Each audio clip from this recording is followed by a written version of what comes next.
This is only a drill, but these kids know what to do when severe weather is approaching. Do you know how to protect your family?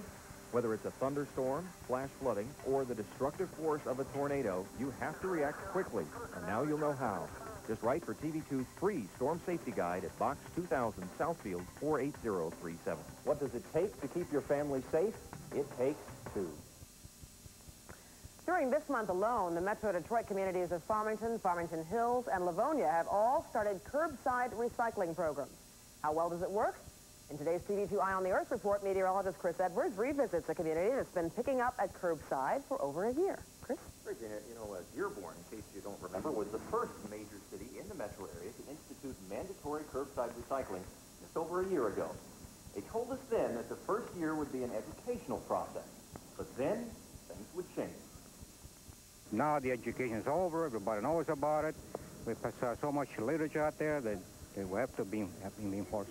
Enforcing curbside recycling isn't that big a job, since over 98% of Dearborn's 32,000 households are separating and setting out their recyclables in bins. This waste management truck starts and stops 1,100 times in an average day, like it's been doing for over a year now. If you did everything right, the bin goes back on the curb upside down.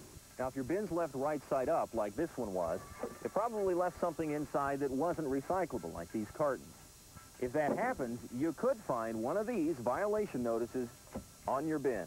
Two full-time workers follow the recycling truck to find problems, with a close eye on houses that don't put an orange bin out.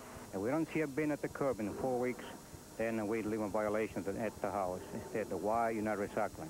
John Lombardi came home and found one of those violations on his door. I was on vacation up north in my house.